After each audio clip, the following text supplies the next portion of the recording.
Olá, tudo bem? Sejam muito bem-vindos ao segundo episódio da série especial do Propcast com os jurados brasileiros que participam do júri do Dinedi neste ano. Eu sou a Kelly Dores, editora-chefe do Propmark, e recebo aqui hoje Anderson Vieira, co-CEO da Africa Creative, que vai julgar Writing Advertising no festival que acontece de 18 a 22 de maio em Londres. Anderson, tudo bem? É um prazer recebê-lo aqui. Oi, prazer é todo meu. Obrigado pelo convite. Obrigada a você. Como que é? É a sua primeira vez no júri do Dinedi? O D&D é a primeira vez, confesso que, enfim, sempre gostei muito do festival, então tô bem empolgado, assim, é um festival que eu sempre acompanhei por vários motivos. E, enfim, fiquei muito feliz quando chegou o convite, estou ansioso para viajar logo. Ah, bacana. Quais são as suas expectativas em relação ao júri? Cara, assim, eu acho que eu já tive o prazer e o privilégio de participar de alguns júris, assim, e eu costumo dizer que, enfim, é uma imersão tão grande e uma troca tão grande com a experiência de pessoas tão diferentes, de vivências tão diferentes, Uhum.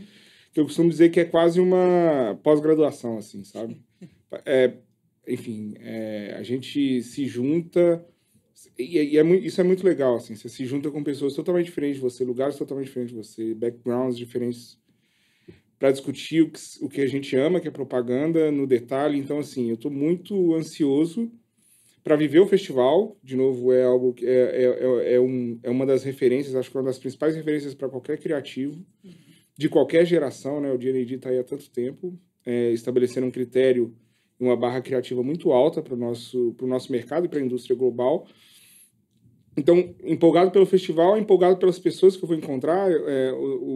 A gente já fez alguns encontros online com o júri, né? E pelo pouco que a gente trocou, assim, já deu para ver que tica essa caixinha que eu particularmente adoro, que é gente muito diferente, de lugar muito diferente, com visões muito diferentes. Então, estou ansioso, estou assim. E também, claro, acho que o terceiro ponto é o trabalho, a qualidade do trabalho. A gente sabe que ninguém escreve no D&D à toa, então com certeza tem muita coisa boa para a gente ver. Acho que juntando esses três ingredientes aí, as expectativas são altas. Por favor, D&D, não me decepcione. Mentira.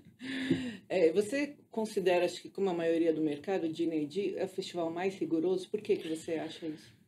Cara, a gente, isso é uma coisa que a gente sempre falou, assim, né? Sempre fala, né? Nas reuniões, nas discussões, enfim, a gente sempre coloca o D&D talvez como essa barra mais difícil e elevada, assim, em termos de critério. Eu acho que tem alguns motivos para isso. Primeiro, uma tradição, né? Uhum. É legal, assim, parece que os festivais criam suas culturas próprias, e eu acho que a cultura do D&D tem esse rigor por uma questão histórica de tudo que ele vem reconhecendo. Acho que tem uma questão da divisão de categorias também que é específica e diferente, né? A minha, especialmente Writing for Advertising, que a gente vai discutir, de fato, copies, né? O texto em si. E você vê que os festivais, nem todas as Tem essa premiações categoria, né? têm essa categoria. Então, assim, a mesma coisa para filme, a mesma coisa para direção de arte. Então, assim, tem um recorte de craft e do fazer, né? Que eu acho também que dá um pouco o tom desse rigor que o festival tem, que é específico, né? Que a paixão e o primor, assim, a paixão e a busca incessante pela excelência. Não que os outros festivais não sejam, mas parece que essa é uma veia que é determinante para o critério enfim, para a cultura do festival. Tem essa coisa muito forte do craft, né? Assim, é craft puro, assim, e, e aí tem uma discussão muito grande, né? Especialmente, acho que todos os criativos em todas as agências, talvez, do mundo estejam discutindo craft hoje em dia, O que é exatamente o craft? numa era em que o TikTok e outras redes, é claro, estabeleceram um tipo de craft peculiar. Uhum. É, e aí, para mim, o meu critério, na minha concepção, O que que é um bom craft para então, você? talvez não seja necessariamente. Eu acho que tudo vai depender do lugar e do canal, né? De novo, aí eu acho bom a gente usar, de repente, o TikTok como a referência. Uhum.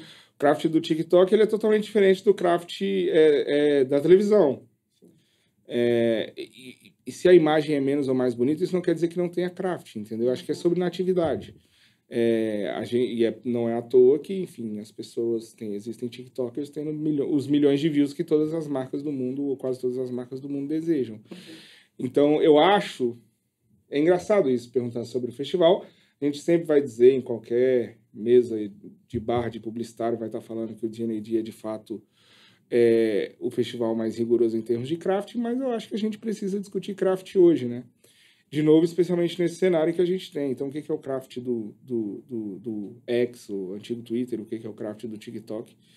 De novo, eu sou e a gente pode, enfim, ter essa discussão para sempre aqui, mas eu sou do time que acredita que o craft é também sobre natividade e a linguagem que algumas dessas plataformas, desses canais estabeleceram. Então, isso vem sendo... Enfim, o TikTok não é novo, muito menos o Twitter, então isso já é um reflexo nos festivais, também é no D&AD, mas estou curioso para ter essa discussão lá, porque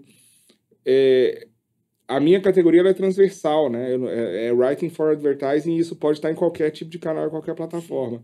Então, como vamos discutir o craft? A gente já começou a falar disso, já é um ponto de discussão nos encontros que a gente fez, mas ainda não tem nada definido. Então, eu acho que esse encontro para discutir craft em redação, de forma transversal, passando por vários canais, vai ser empolgante. Eu já vejo a sala dividida, com opiniões diferentes, mas, de fato, é o que em qualquer júri deixa a discussão muito mais rica e mais legal.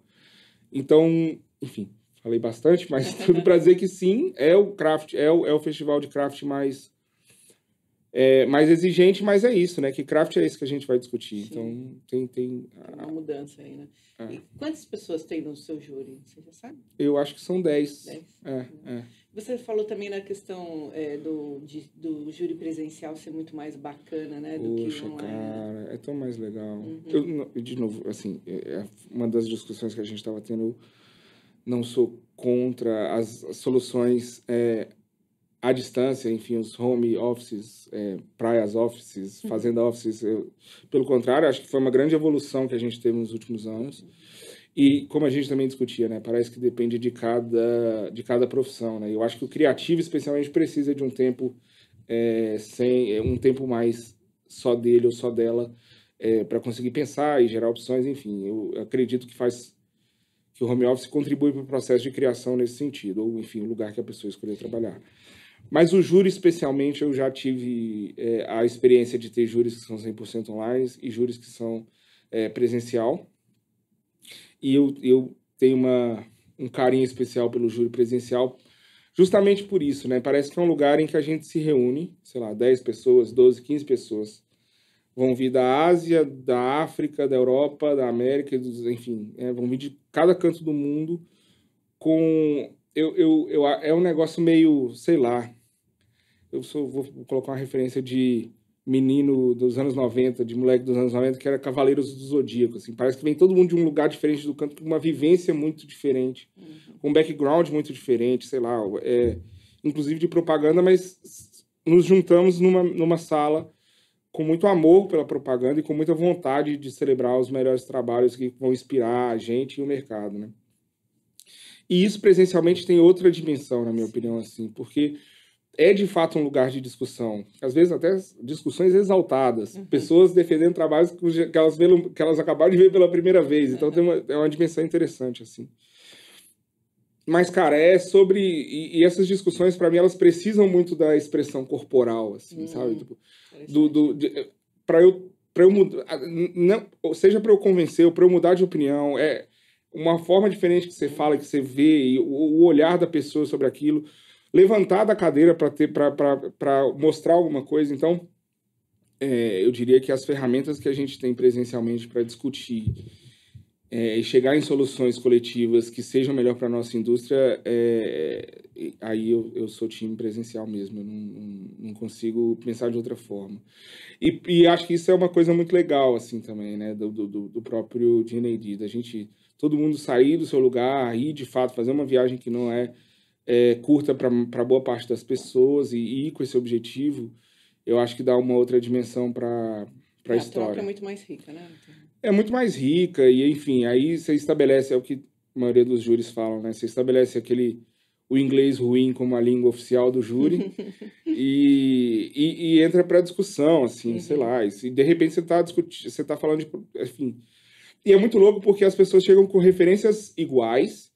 Então você pode colocar na mesa qualquer campanha de destaque global que o meu colega de júri da Grécia vai saber qual é mas vai dar uma dimensão e um olhar, uma lente nova assim para a história. Então, de novo, eu acho que essa discussão prevendo a discussão que vai ter, especialmente essa questão de craft, canalidade, enfim, parece não, presencialmente de fato é bem diferente. Bem diferente, legal.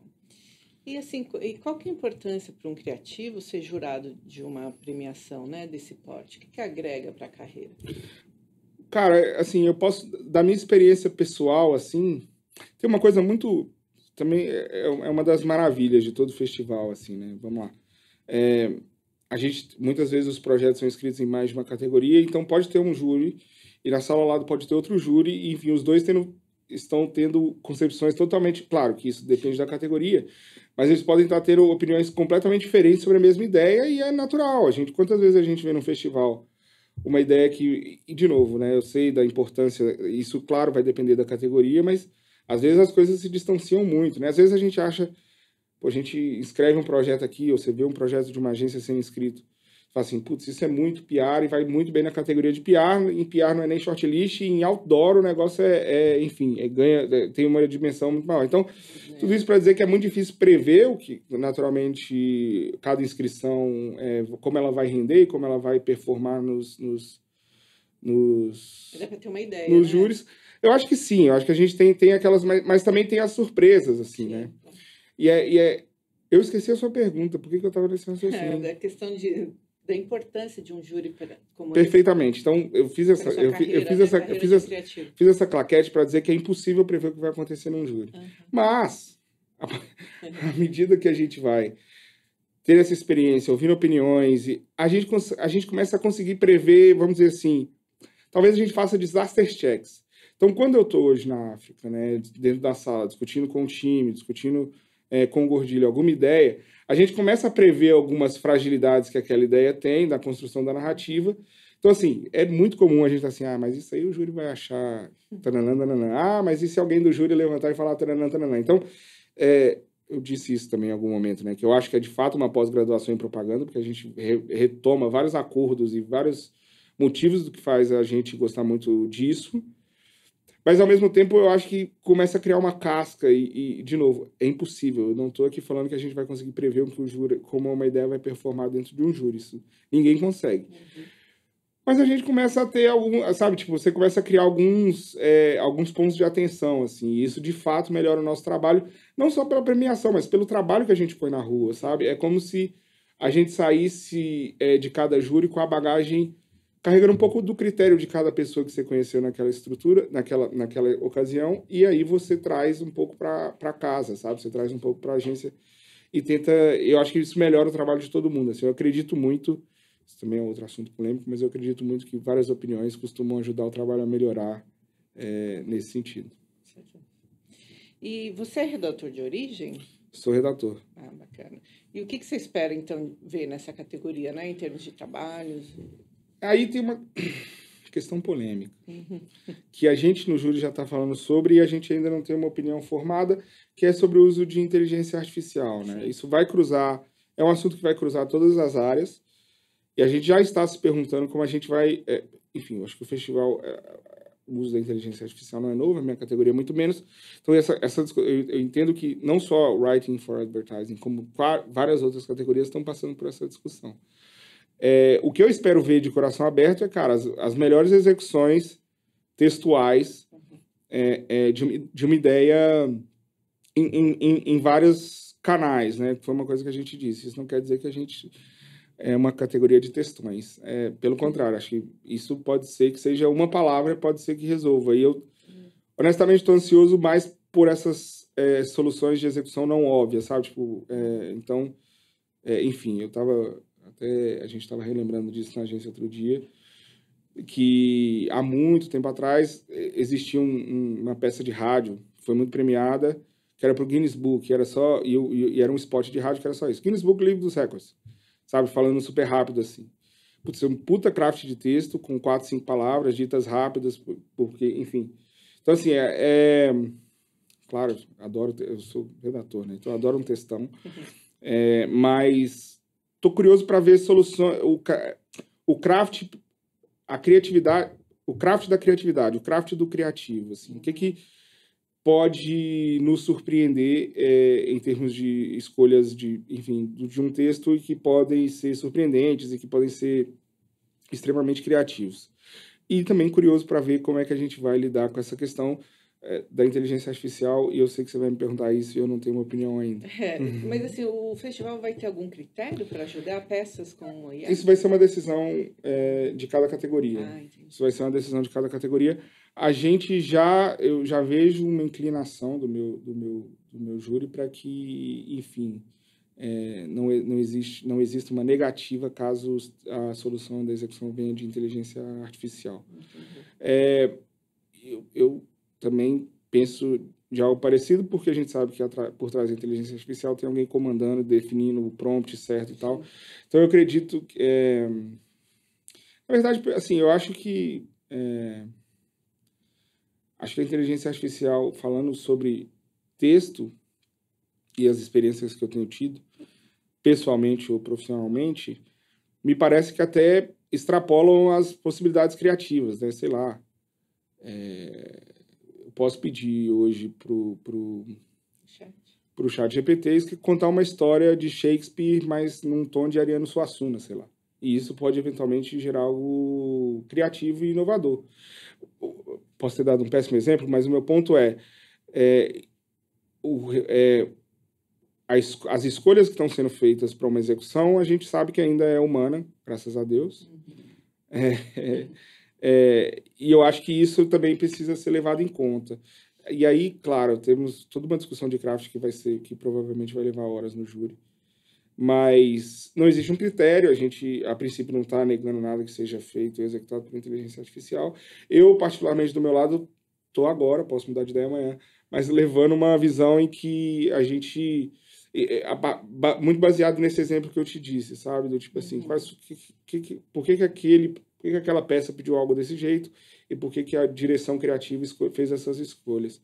Então, eu ainda acredito e valorizo esse tipo de movimento também. Mas, assim, qual que é a sua opinião sobre textos escritos, né, por inteligência artificial? Eu tenho muitas opiniões, Assim, eu acho que, de novo, muito baseado nas experiências que eu tenho feito, não só no ChatGPT e em outras ferramentas, são essas combinações que é isso, né? Shakespeare e Suassuna contando uma história junto. O que isso pode virar? Ao mesmo tempo, então, isso assim, acho que isso é um jeito, isso é uma coisa que eu valorizo e que eu estou curioso para ver o quanto isso consegue ser aprimorado e gerar novas soluções. Então, isso é uma coisa. Acho que uma primeira opinião acho que a gente ampliou as possibilidades e a gente pode explorar isso de forma criativa, inusitada, surpreendente e beleza. Uma outra coisa que eu acho que a gente pode... Que aí é a minha opinião sobre os textos não escritos por inteligência artificial, que eu vou dizer de um jeito romântico, mas a gente sabe que é diferente. Que é a capacidade... enfim, a gente não espera que a inteligência artificial erre, ao passo que a gente espera que nós humanos erramos. Então, assim, eu gosto muito dessa analogia que eu li, que alguém inteligente falou e eu li em algum lugar ou ouvi. A partir do momento que inventaram a fotografia, a gente passou a ter movimentos artísticos muito mais livres quanto a ser fiéis à forma. Então, em dadaísmo, sei lá, em toda a escola, todas as escolas de arte, especialmente contemporâneas, que têm descompromisso com a forma e começaram, especialmente em artes plásticas, a usar muito mais, porque a fotografia já fazia o papel de retratar a realidade com precisão. Bom, a gente está diante de novo, a humanidade está de novo diante de uma solução que promete precisão, né, e exatidão. Então, será que de alguma forma, vamos valorizar o erro? E aí que eu chego no meu ponto, assim, será que nosso próximo jeito de escrever, inclusive para propaganda, é errando? A gente tem vários cases de que, enfim, eu me lembro, a gente tem vários cases que exaltam o erro, né? Eu lembro de, enfim, de 2, talvez 3 anos atrás, quando a Amazon pediu a menina no TikTok, aí veio a discussão de craft, né? Para refazer a marca da Amazon, ela escreveu a Amazon com uma letra tosca, a Amazon escrito com S, e era a nova marca da Amazon, e chegava a caixa da Amazon na sua casa com aquela marca tosca. Então, assim, tosca entre aspas, né? Da Coca-Cola ano passado também. O do Coke Creating, que é exatamente valorizando a mão de quem pintava a Coca-Cola errado no muro, uma ótima lembrança. Então, assim, será que estamos entrando num lugar em que a gente vai valorizar ainda mais o erro? E eu particularmente adoro isso. E esse erro bom, né? Esse erro que a gente... Então, sei lá, a minha opinião é que eu divido em duas, assim. Beleza, a gente já entendeu, a gente não entendeu a ferramenta, mas assim, a gente já entendeu que dá para fazer muita coisa e a gente pode fazer combinações tipo Shakespeare e Suassuna, ou a gente pode também reolhar para a gente, assim, olhar de novo para a gente e ver que a gente tem uma capacidade maravilhosa de errar e que isso pode ser valorizado de diferentes formas. Então, a gente colocou 2 ótimos exemplos, eu adorei essa lembrança de Coca da VML. Que é isso, assim. Então, minha opinião é, beleza, vamos lá, vamos explorar, vamos fazer o melhor que der para fazer e vamos tentar achar novas soluções a partir disso, mas vamos... Será que a gente não pode errar mais e valorizar isso também? Me parece interessante. E vocês usam no dia a dia a inteligência artificial na criação? Bastante. E é engraçado porque a gente vai descobrindo jeitos de usar. De fato, o ChatGPT talvez seja a ferramenta que eu e as pessoas próximas de mim mais usam. E a gente vai descobrindo jeitos, né? E aí, sei lá, às vezes chega alguém na sala e fala assim, rapaz, eu botei para escrever no estilo de tal escritor, o negócio saiu melhor. Então, assim, eu não acho que isso... eu acho que ajuda, inspira bastante. Eu acho que mais como... O meu uso hoje é muito menos como uma solução pronta do que como inspiração, assim. Especialmente nessa época do ano que a gente está escrevendo um monte de case. Do tipo assim, cara, me ajuda a encontrar um outro ângulo, enfim, acho que muito mais um gerador de insights, do tipo, eu preciso de 10 diferentes ângulos para abordar esse problema. E você não encontrou nenhum, mas talvez um inspirou um outro que traz. Então, eu sou muito mais, talvez é muito mais uma dupla geradora de insights do que necessariamente a ferramenta que está escrevendo exatamente para a gente. É uma inspiração mesmo. É uma inspiração, assim. É um gerador de insights, assim, sabe? É como se eu... E isso pode até no futuro deixar a gente mais burro, mas assim, em vez de eu ter que necessariamente, putz, às vezes você quer listar possibilidades e é uma ferramenta que pode agilizar a vida nesse sentido. Então, é mais um insight generator do que necessariamente uma que vai terminar ou que vai finalizar e fazer um trabalho por si só. Claro. E como será, você falando da questão até de que vocês estão preparando muitos cases, né? Como será a participação da África neste ano em festivais? Cara, a gente, assim, acho que a África, enfim, nos últimos anos solidificou uma reputação criativa global, e isso é muito fruto do que o Gordilho e do que o Márcio acreditam para a agência e colocam como cultura. Então, não vai ser diferente dos últimos anos, né? Acho que a gente tem, enfim, clientes muito grandes. E o que é mais legal dentro da agência assim, é que os clientes começaram a gostar de estar em premiações porque sabem que isso eleva a barra criativa do processo como um todo. Assim. Então, eu acho que nessa junção de cultura da agência, ambição de cliente que a gente está, enfim, né, essas relações que a África tem com grandes marcas por muito tempo. Então, a relação que tem se criado, a cultura da agência e o potencial criativo que a gente tem no time, a gente, de novo, inicia essa temporada de premiação com grandes e boas apostas. Assim. Então, estamos trabalhando muito para ter, de novo, um ano de bons resultados, como tem sido. E tem case que já está na rua, que vocês vão escrever, ou tem ainda... Tem alguns cases que já estão na rua e tem cases que vão sair, né? A gente, enfim... A gente... que é legal, né? Porque as coisas saem há muito tempo e aí parece que as coisas... Mas, por exemplo, o Alto da Compadecida para a Brahma, eu acho que foi um grande sucesso recente que a gente vai entender como isso que é um puta desafio, né? Como é que a gente conta essa história para gringo. Budweiser, eu acho que fez um movimento recente também com alguns projetos que vão, com certeza, para premiação. E Itaú, que é a conta que eu estou olhando de perto, a gente está trabalhando muito em muitos projetos que vão sair. A gente fez, no final do ano passado, a placa de Itaú Shop que dava desconto. A gente fez a Fernanda Montenegro lendo para 15 mil pessoas no parque. Então, enfim, a gente teve o ano dos 100 anos do Itaú foi um ano muito criativo, né? Então, e tem coisa nova saindo, estamos trabalhando muito para mais coisas. Então, assim, tá na fase, para mim é a fase mais legal do ano, assim, sabe? Que a gente está olhando para as coisas, liberando novos projetos. É isso, assim, acho que o que eu posso falar com muita propriedade é de Itaú. Enfim, a gente tem clientes super criativos que nos provocam criativamente. Eu acho que a gente tem boas respostas na mesa de projetos que vão sair logo menos. Então, estamos empolgados, acho que vai ser um ano legal. Quantas pessoas tem hoje na criação da África?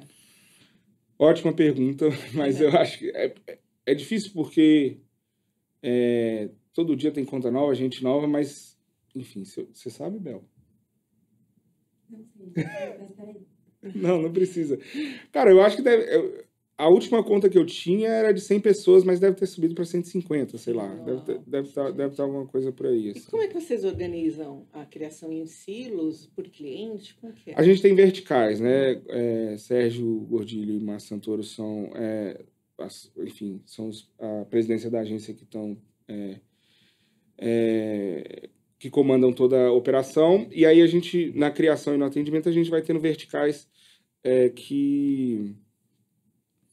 que cuidam de cada conta, né? Então, tem a Marissá, que é outra co-CEO com Vivo, com outras contas.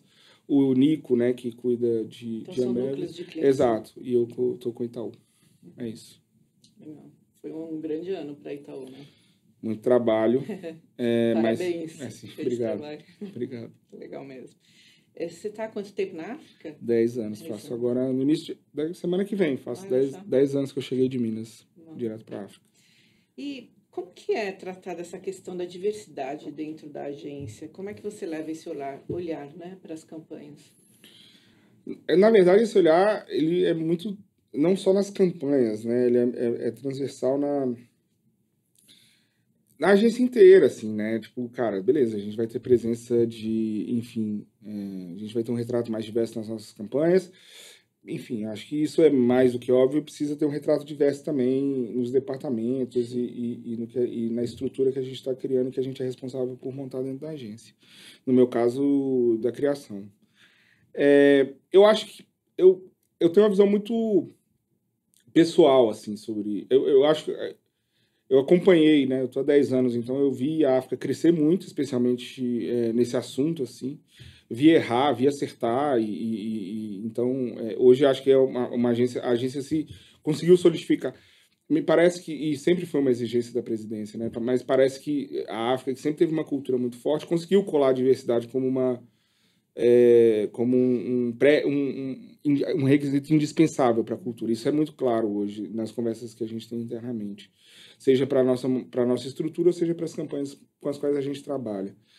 Mas ainda assim, no mercado como um todo, e às vezes até, enfim, dentro do meu dia a dia, eu vejo que parece que vem ondas, assim, sabe, de diversidade. E aí acontece, sei lá, o George Floyd morre e a gente precisa olhar para a diversidade na propaganda. Ou acontece outra tragédia, eventualmente, sei lá, com alguma coisa relacionada à mulher ou à diversidade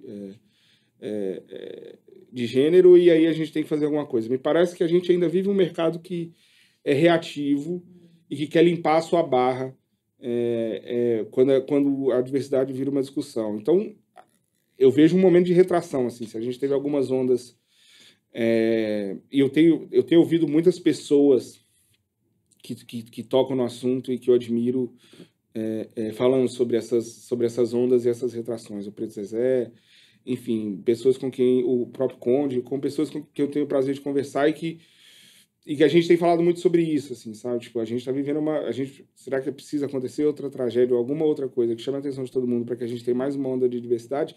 Então, eu acho que, tipo, a gente evoluiu muito, talvez nem tanto em letramento, ou talvez nem tanto em educação, não sei o quanto as agências estão preparadas para receber. Então, assim, a gente tem várias questões, mas me parece que a onda vai, a onda volta, e a gente está vivendo uma grande volta, assim, em termos gerais. Então, eu falei o problema, mas eu não tenho a solução, assim. Acho que é sempre uma questão, como é que isso vai colar mais, como é que a gente vai deixar de fazer que isso seja modinha só o texto do LinkedIn, sabe? Então, Ou seja, o mercado não está maduro ainda. me parece que não, ou me parece que é tudo uma questão, parece que é uma grande reatividade a questões, enfim, que acontecem e o que não acontece. Então, eu não tenho uma opinião muito clara, assim, do que pode ser resolvido, o que a gente pode fazer para resolver. Mas me parece que já está muito bem desenhado para muita gente esse desenho que o mercado faz de ir e voltar, assim, sabe? E que a gente precisa, de alguma forma, voltar a falar disso de uma maneira que seja mais estrutural, talvez. Certo. E a questão de você inscrever peças no DNAD, qual que, assim, digamos, a dica que você daria para as agências brasileiras? Eu acho que, de novo, né, eu tento não... Estava até falando disso recentemente, assim, tentando fazer um raciocínio. Vamos colocar, de tudo que a gente falou, vamos colocar esse primor pelo craft. Eu acho que a dica, nem sei se eu estou no poder de dar dica, mas assim, a visão que eu tenho é como é que eu vou provar que esse craft é relevante para... E aí, de novo, eu uso um exemplo da própria África, de um case que eu adoro. Não tem nada a ver com case, mas eu adoro, que é o Alto da Compadecida, né? Assim, que é um craft maravilhoso, assim. Então, assim, mas o resultado daquilo que tem na vida das pessoas, que era a gente acordar no outro dia de manhã e todo mundo compartilhando, sabe? Então, assim,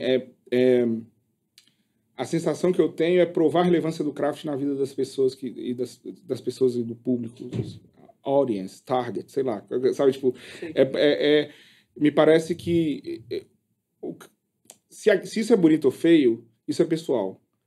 Mas se aquelas escolhas estéticas como um todo fazem sentido para o que a gente precisa fazer, isso é matemático. Então, a dica, entre aspas, que eu dou é um festival que prioriza o craft, mas eu acho que a gente precisa embasar isso de uma maneira a favor da ideia, da criatividade e da eficiência. De forma consistente. Exato. Você gostaria de acrescentar mais alguma coisa ou deixar alguma mensagem? Nossa, essa pergunta eu não tava... Esperando? Não, eu acho que, enfim, eu não tenho, não, nenhuma. Não Tô tem, sem inspiração. Até mesmo para os jovens em início de carreira, criativos. Cara, eu acho que assim, eu sempre... Eu falo por mim sempre, assim, eu falo em todos os lugares. Eu sempre acreditei muito, e acho que isso tem a ver, inclusive, com premiação, assim. Já que esse é o assunto e é um questionamento que a gente faz muito, do tipo assim, você vai trabalhar para premiação, prêmio é o foco. Eu não acredito que prêmio seja o foco, mas eu acho que ter a premiação como um parâmetro do seu trabalho é uma puta mola para que você esteja trabalhando em alto nível, assim. E a minha carreira, eu sempre acreditei muito na qualidade do trabalho. Eu sempre foquei muito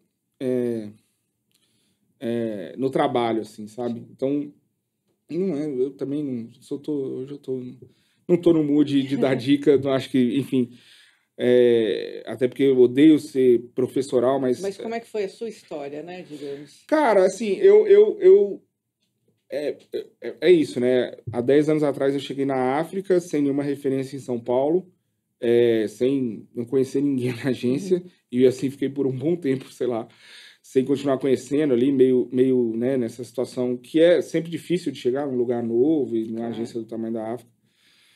Mas é isso, assim, eu sempre acreditei no trabalho e na ideia, assim, sabe? Então eu era mesmo sem conhecer ninguém, eu era meio o insolente que estava tentando fazer ideia para todas as contas, batendo na sala dos diretores de criação, apresentando até que, e nisso eu acho a África uma agência muito justa, né? O Gordilho sempre falou isso, e de fato ele põe em prática que ele sempre fala, aqui quem manda é a ideia, né?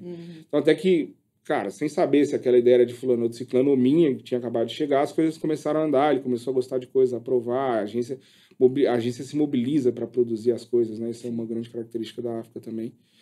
Então, assim, de novo, sem querer ser professoral, mas tirando por base a minha carreira e como as premiações, de alguma forma, tangenciam isso, assim. Então, tipo, eu sempre tive a ambição de querer ganhar a DNAD, de querer ganhar o One Show, de querer ganhar o Clube de Criação, ou de querer ganhar a Cannes. mas não pelo prêmio. No final, eu ia falar, eu ia voltar para o interior de Minas, falar para minha mãe que eu ganhei o dinheiro, ela ia ficar feliz, porém ela não ia entender, assim. Uhum. Muito mais pela baliza que isso dá pro seu trabalho, sabe? Cara, porra, saiu os vencedores, vamos lá, vamos ver todo mundo. Putz, parece que existe uma tendência aqui, parece que esse é um assunto aqui. Então, eu sempre fui nerd disso, assim, de que saía a premiação, eu ia lá, passava... Estudar. Exatamente. Então, uma noite eu escolhia, ou um sábado à tarde eu escolhia para ir lá estudar e tentar entender para onde está indo, o que as pessoas estão celebrando, o que está fazendo sentido. Olha que referência incrível de Apple que serve para Quali na África, sabe? Tipo assim, umas coisas... eu sempre gostei de fazer esses cruzamentos de pensamento. Então, eu acho que, de novo, não acredito em trabalhar para ganhar prêmios, mas eu acredito em trabalhar tendo prêmio como um tipo de critério, porque certa ambição. Se você está trabalhando com esse referencial, naturalmente seu trabalho vai ser puxado para cima e você vai querer começar a fazer muita coisa. Então, para as pessoas que estão começando, eu acredito muito no trabalho e na crença na crença da qualidade do trabalho. Assim, eu trabalhei... Recentemente a gente fez a campanha de final de ano do Itaú com o Dulcídio na direção, um cara que eu sempre admirei, que sempre quis trabalhar. E ele usava uma palavra assim para descrever, para descrever algumas coisas, e ele próprio, que é o obstinado, assim, né? E isso me marcou, assim, porque talvez eu me encaixe, eu queira ser esse perfil do obstinado, assim, que não desiste da ideia, que sabe que dá para fazer melhor e que vai tentar fazer melhor, assim. Então, eu não acredito no criativo que... Isso foi muito bom para mim, assim. Eu percebi, chegando em São Paulo, que não existe o criativo que está sentado numa mesa, que vai pegar um briefing, vai dar uma resposta genial de cara e próximo briefing vai dar mais... Que vai ser aprovado na hora. Eu acredito no trabalho, assim. Então, na busca pela melhor ideia. E, de novo, acho que premiação foi o que... É o jeito que eu gosto de trabalhar e que eu tenho passado por todos os momentos da minha carreira. E, nesse sentido, acho que premiação ajuda. Então, tentando... Não é uma dica, mas é uma reflexão. E cruzando com o assunto que a gente está passando aqui hoje de premiação, eu acho que isso faz sentido. Com certeza. Obrigada. Eu que agradeço. Pela sua presença, bom trabalho lá no júri. Boa viagem. A gente se encontra lá, né? A gente se encontra lá. Beleza, fechado. Obrigada, gente.